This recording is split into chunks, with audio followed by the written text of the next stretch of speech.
We're the Lunatics and Legends podcast. Today we're going to discuss detaching from outcomes.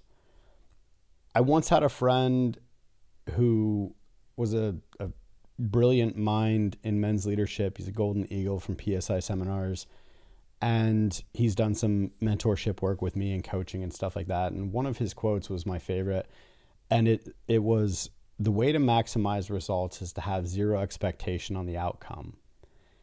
And so many times in my life, I apply that. When things don't go my way, I stop. I go, all right, I'm surrendered. What's supposed to happen is happening. And though it's not my plan, there's a better plan that's going on. And so the way to maximize results is to have zero expectation on the outcome. So if you just view a situation, you can want something to be a certain way, and then you can look at it and go, okay, actions versus results, right? So if you don't have expectations on an outcome, then when the results don't show up exactly the way that you wanted them to, fine. I mean, even in you and I building this studio, we went through 5 different sound cards. We went through 5 different computers. We just changed the mic stands because we didn't like the way that they looked. And we don't like these. And we're going to change that. And so there's been so many different times, even in just creating this studio, we swapped out lights, we swapped out backgrounds, we swapped out all sorts of different things. We're not beholden to the concept of it has to be this way.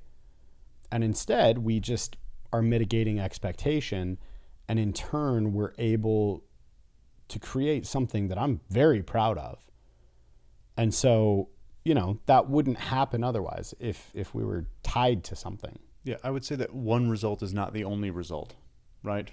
100%. And I'm a very big advocate, especially with my own clients, about getting away from good and bad. And you've known me long enough. I harp on that all of the time, because the result is either what I want it to be or not what I want it to be.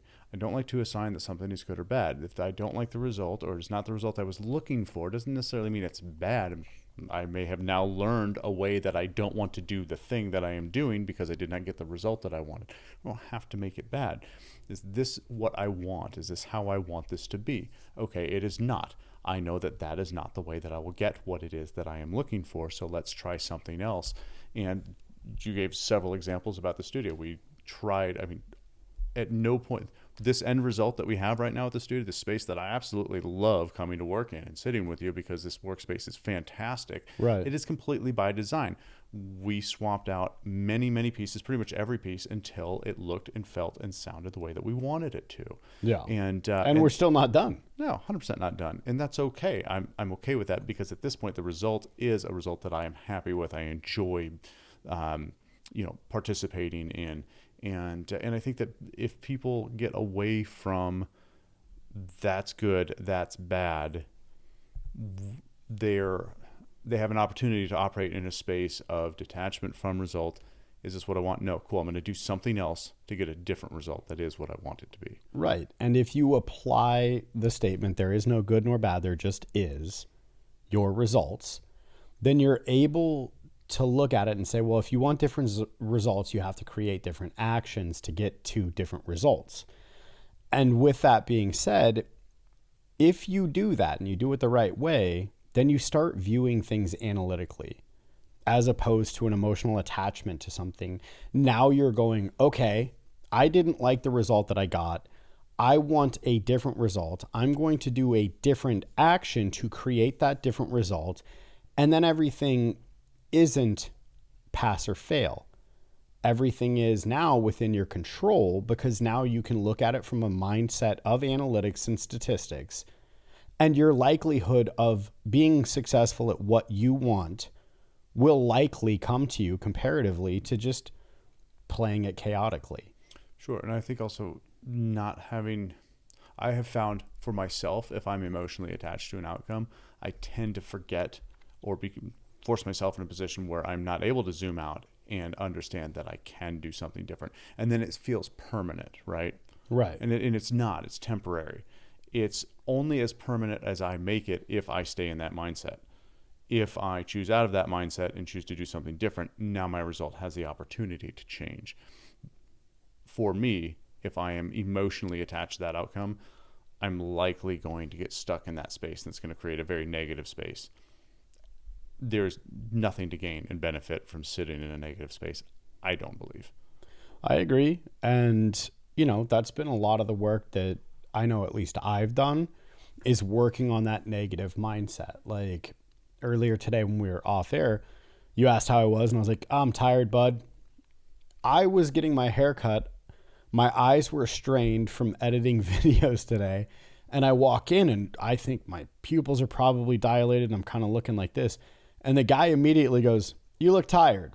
And I was like, yeah, I had to do this yesterday. And I stopped, I caught myself, and I just went like, I don't want to live in that negative cycle. But then when you came over, you said, how you doing? I was like, I'm tired. You know what? I'm going to clean that up, because at one point that became a cycle for me where I slept in. I was working a gun show with my company, and I showed up late to the gun show, and you know what? It wasn't that I didn't wake up and do all the things I needed to do. I had plenty of coffee in my system. I drove an hour to get there. And as I'm walking in, some guy goes, "Morning, bud. How you doing?" And I go, I'm tired. And I stopped. While walking, I stopped and I go, I don't know why I said that to you. I'm actually not tired. I'm actually very well rested. That's why I'm late. I slept in a little bit, and I decided this morning I'm going to live according to my terms. If it means that I don't get there on time, it's my company. I don't care. I'm fine with that. But I'm doing great. How are you? And the guy looked at me like I was insane, because I had this epiphany right there in front of him that I was catching myself in being negative. And I had formed a cycle of, when someone says A, you respond with bitching. And it's a gross space to live in. It does not end up aligning. It is not conducive to the results that I want. There's no benefit for anyone involved. Right. I mean, yes and no. Realistically, there is a benefit of, like we had talked about when we had the discussion with Fred Ozen. You do get this surface level dopamine hit. You get to be void of responsibility. You get to be right. And you tend to get sympathy for the most part. You mean be a victim? 100%. And I could shit on that and just be like, and that's ridiculous that anybody. It is. But it's also not ridiculous when you look at it from a mindset of hedonism, right? Mm-hmm. If you view it from a mindset of, I don't have to be responsible, I get sympathy, and I get to be right, well, those are all things that feel really great, surface level. Sure. Right up front, all I paid was a couple breaths, and now I get those three things, but you aren't focusing on what it's costing you long term. You're not focusing on who you become. It's cost me relationships to be in that headspace. It's cost me opportunities. It's cost me my happiness. It's cost me wealth. It's cost me physical health. It's cost you things you don't even know about. And it's normalized. It's totally normalized behavior. I experience people every day behaving in that space. Yeah. And it's very, it's catchy and infectious. Like you just said, it's a dopamine hit. You get that little bit of sympathy. I feel good because I got just a small dose of sympathy from somebody else, and it's very contagious. It's very, very easy to slip into that. And earlier today, your own example, when you were saying, "Oh, hey, you know what, dude? I'm really tired," and I said to you, "Okay, hear you, understand that. I do that all the time, or I feel that way often as well." And I would say a couple years ago, I decided that I was just going to kind of flip the script on that, because it's normal to feel tired. Right. But I don't want to run around all day and say I'm tired. It is technically a negative I am. If I say it 4 or 18 times, I'm going to make it true whether it's true or not. So I like to say silly things like, I'm going to sleep great tonight. Yeah. Because I know that I'm going to. Because I'm tired. Right? Right. But I just don't want to say that over and over again. However, I can take that negative. I can make it a positive. I am going to sleep great tonight. because of my exhaustion level. I didn't sleep well. I got up early. I only slept for a few hours. Whatever it is, I know I'm going to sleep great tonight. That's actually something that I'm excited about. Right. And so back to the theme of mitigating expectations or detaching from outcomes, there are ways to set yourself up for success, right? Self-talk is absolutely one of them. And so let's set a baseline of who we are. If you want to achieve things that you want, again, you have to create a different action, right? I want to create an action of having a baseline of being a positive person. And I've spent a very large part of my life being caught in that negative victim mindset. And I don't do that anymore. Just yesterday, I sent you a text and I was like, well, and this and that. And I deleted the whole thing and I told you about that. I don't want to seek your counsel so that I can complain about fuel and cost of food and I had to go do this and I'm obligated to that. I want to reach out to my friend when it matters and I go, look, dude, I have no other person to talk to about this that's going to give me the result that I'm looking for, or that I can come to and go, look, dude, I just need to bitch right now. Hear me out. You make a really good point about essentially journaling, right? Right. Because that's effectively what you did. You chose to do it on your phone and then delete it. But ultimately, expressing that frustration, I don't think there's anything wrong with that. In fact, that's a great way, I think, a great tool to detach emotionally from something, is to express those emotions in writing it down, in journaling. That is the whole purpose of that. And then to release yourself from it, right? Right. And so, and that's something that I advocate for. If I have a lot of energy on something going on, and I'm finding myself having an emotional attachment to it, yeah, I'm going to write it down. There are people that I can reach out to and do what we lovingly call low vibration, Yeah. right? And this is where I'm going to dump a bunch of crap, and I know that it's negative, and I'm not going to keep it in my body. I'm going to let it out. I don't have someone to do that in this moment. Whoever it is, cool. I'm going to write it down, and then I'm going to get rid of it. It's out of me. It's no longer there. Right. And it's hard for me to now be in a headspace where I can communicate with people that are still in that victim mindset. And, you know, I'm realizing now that actually this conversation is far more about victimhood rather than detaching from outcomes. But, you know, That's fine. whatever. That's where it's going. Yeah. Clearly there's some energy on it that needs to be spun out. So that being said, it's hard for me now. Like, I've done a lot of work, and even in that, I sound like I'm complaining, but I struggle to deal with people that haven't done the work, or to deal with people that are low frequency, that are negative, that are constant complainers, that are just in that victim mindset, because I've done it so much. I know a lot of the things that it costs me, and I just want to grab them and shake them and just, no, this is not the way. Sure. And yet I don't, and I attempt to do what I can to shift them to a more positive outlook on life, even though that's not my responsibility. However, most of the time it's somebody that I love and I want to help them through that. Yeah. Navigating negativity, especially day to day in American culture, is quite the daunting task, because it is, again, it's so normalized. And in something, I use a sales tool, sales tactic with a lot of that, because ultimately you're great salesmen. They succeed when they are able to take a negative and make it a positive. It's very, very interesting way to process that negativity that's coming at us. On the upside, that negativity is coming in almost nonstop, like you said earlier in your when you were sharing that story about the guy asked you how you're doing, and you said I'm tired, and you weren't, right?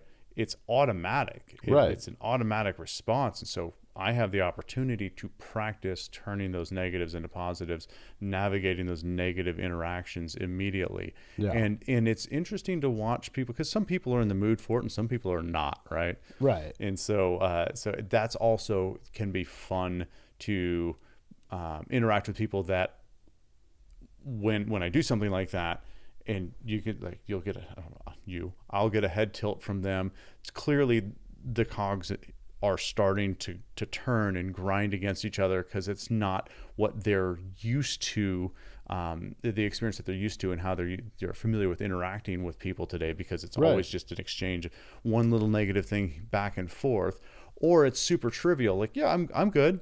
Oh, I'm good. Thanks for asking. Like, it doesn't mean anything. I had an experience just recently where I met this guy, and he and I started chatting. Just, I'm a typically friendly person. You right? were chatting with a stranger? Yeah, I know, right? Huh. And the fellow was just like, oh, well, and these young guys at this job, and they don't get this and they don't get that. And I was like, yeah, man, I hear you. And, that just happens to be kind of the way the blue collar work goes, man. And I kind of separated after that. I didn't want to stick around for that. And then I saw him the other day. And as you can vouch for me, my typical response when somebody asks me how I'm doing, it's best day of my life. Mm-hmm. Got that from a good friend of mine. And solely because I remember when he said it to me, the way that it made me think, well, what the hell does this guy have going on that's so great that makes it the best day of his life? And when I say that response to people, 9 times out of 10, I end up getting that. Well, what makes it the best day of your life? Just another day to take over the world, brother. Positive interaction, right? And so I go walking by this guy and I see him again, and I was like, morning, bud. And he goes, morning, how you doing? And I go, oh, best day of my life, man. And he goes, yeah, me too. And I was just like, well, hope it gets better for you. See you later. I don't want to stick around for that conversation, because, as we often say, for the sake of what? For the sake of what am I going to stick around and cycle in negativity with this guy and rap about how hard his life is, or give it back and talk about, and one up him. Oh, you think that's bad? Well, guess what happened to me today on the way to work? And you think that's bad, but I'm doing all this with less sleep than you. And here's all the ways that my life is so much harder than yours. All the one-upping. Yeah. Right. It's gross energy. It's something that I distance myself from. And so if I meet a person, and I meet many quite often, somebody that's listening right now, if I had a job opportunity for someone of your skill set, and you come to me with a bunch of negativity, I'm not going to want to give you that opportunity, because I won't want to be around it. And so even if there's no other thing, you could cost yourself a massive opportunity, just because high achieving, high frequency people have the tendency to not want to be surrounded by negative people. Sure. Agreed. I think that I would not, generally speaking, won't prioritize time for that with strangers. Obviously I will with clients. They're paying for my time, so they're different. However, at the same time, there are times throughout the week where I interact with people that are perfect strangers, and I'm not necessarily prioritizing the time. However, there's not something else I have to prioritize the time for in that moment. And perhaps if they're willing, depending on how they respond to me, I may take the opportunity to practice some of those tools with that person. I do subscribe to what you're saying around, I'm not going to seek that out, right, or trade prioritized time for that. However, at the same time, sometimes people that are doing that, it is its own cry for help in a way. Sure. And sometimes just listening to somebody do their dump and get it out of their system, because they don't know that they can write all this stuff down. I mean, there's a very common practice in a lot of different industries about, hey, write the email, don't put a recipient into it, right? So you can't accidentally send it. Right. type it out, get it all over your system, and then delete it. Right. It's just, it's the same concept. And sometimes people just, a lot of people just don't know that that's a very effective tool. And so if somebody does listen to them gripe or do their dump for 5 or 8 minutes and not make them right or wrong about it, there's an opportunity there to help somebody really maybe do something different. Yeah, I agree. And I'm not saying that I avoid those people like the plague. Understood. And I am always willing to help a man who's struggling if they're willing to help themselves, or, and it's pretty obvious within a few minutes of a conversation whether somebody's coachable, whether somebody's right. Yeah. And what I'm saying is say, for example, we have this channel. Okay.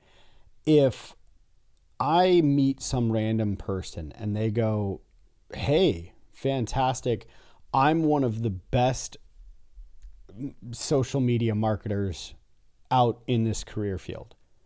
And I go, oh, that's fantastic. Like, we have this going on, we have that going on. I'd love to sit down, buy you lunch, pick your brain. That's one thing, right? But if they start going into the negative and they're like, yeah, I do it, but oh God, I'm buried at work and I don't sleep and I got, all these kids and oh God, the old lady and I don't want to have lunch with you. I don't want to hire you to represent my brand. Agreed. Right? You and I are working on building a company together right now. Mm-hmm. If someone came to us and said, I want to be your salesman, I go, okay, let's look at your resume. Let's do an interview. We do an interview. They come in high frequency, et cetera, et cetera. Sure. The fantastic. Soft skills are there, yeah. Right. If they come in and they start belly aching, oh, traffic getting over here was terrible. And oh God, my life is this and that. I don't want you. I don't want you. Right. So my whole point to that was think of all the things that it could be costing you to have that negative mindset. Oh, I completely agree. And if I'm constantly around that, then that's what I'm surrounding myself with. And that eventually is going to find its way into my mindset, whether I want to do or not. So yeah, of course, I'm going to prioritize surrounding myself with people who are doing things and who are in a similar mindset as myself so that we can continue to support each other in that way. It is absolutely paramount to prioritize that. 100%. Yeah. And I was in a relationship with a woman who is a very wonderful human being, but unfortunately she was very negative, and I played into that as well. And we did the one-upping thing. I'd get home from work and, oh my gosh, you don't know the day that I just had. And she'd go, oh, you think you had it bad? And we would just cycle into negativity, so much so that like we would go out to restaurants and we would just pick at people that we saw. And it was super gross and super toxic. But that was us deflecting the lens off of ourselves, right? And so to that point, we just cycled in negativity so much that it tore us apart. And it's very unfortunate. And from what I know, she went on to have the next relationship. She got married and had a kid with him, and like, good for her. Like, I'm super happy for her. She deserves that as the human that she is. She really does. But I just wasn't the man ready for that. And she wasn't the woman ready for that. And so it just didn't work out. At that particular time on your timelines. Yeah. Right. Yeah. And so to that, I guess we can go full circle on it. I was attached to an outcome and it didn't work out. And detaching from that outcome was largely forced on me. And thank God that it did. Because now I have a wonderful life. I'm happy for probably the first time in many years. I'm surrendered to outcomes like I've never been before. I detach from results very quickly. And I just chalk it up to, okay, well, if it was meant to be, it would happen. But clearly it's not. Okay, let's move on. Where is the better thing that's coming? Because most times that's what ends up happening, is that there ends up being a better result. I'm in a relationship with a woman that I absolutely love to death.